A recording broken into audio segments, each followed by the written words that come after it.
চলো আজকে বানিয়ে নিই একটু ঝটপট করে ভেজিটেবল ফ্রায়েড রাইস। বাড়িতে যা যা সবজি অ্যাভেলেবেল ছিল আমার সেগুলো দিয়েই আমি বানানোর চেষ্টা করেছি। তো এখানে আমি নিয়ে নিয়েছিলাম বিনস, ক্যারেট, একটা মিডিয়াম সাইজের অনিয়ন অ্যান্ড পিস।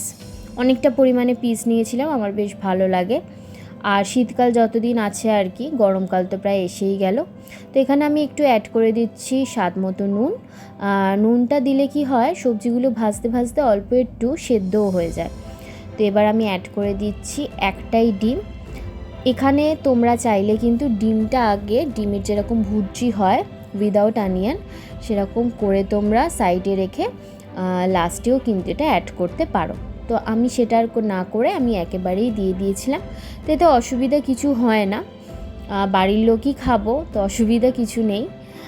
আর এখানে দেখো ডিমটা আমার ভালোভাবে ভাজা হয়ে গেছে। আমি এখানে চাল ইউজ করেছি, যেটা স্মার্ট পয়েন্ট থেকে আগের দিনকে কিনে এনেছিলাম সেটাই, এবং ঝরঝরে একদম রাইসটা করে নিয়েছিলাম যাতে ফ্রায়েড রাইসটা খেতে ভালো লাগে। তো আমি ভাত করবার সময়তেও কিন্তু একটুখানি জলে নুন দিয়েছিলাম, সেই কারণে আমি এখন পরিমাণ মতো আরেকটু নুন দিয়ে দিচ্ছি এবং তার সাথে কিন্তু চিনি দিয়ে দিলাম। তোমরা যদি চাও তাহলে কিন্তু এই সময়তে একটু ব্ল্যাক পেপার আর একটু ঘি অ্যাড করতে পারো, ঘি বা বাটার একটু অ্যাড করতেই পারো। তো আমার বাড়িতে বাটার ছিল না আর আমি ঘিটা দিইনি, কারণ হোয়াইট অয়েল যেটা দিয়েছিলাম সেটা অনেকটা পরিমাণেই দিয়েছিলাম। তো আমার মনে হয়নি যে আর আমার ফ্রায়েড রাইসে ঘিটা লাগবে। ঘিটা দিলে কি একটা সুন্দর গন্ধও আসে।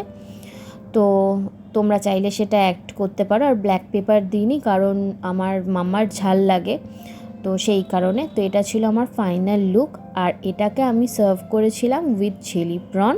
কেমন লাগলো আমার ভিডিওটা আজকের অবশ্যই কিন্তু কমেন্ট করো। টাটা।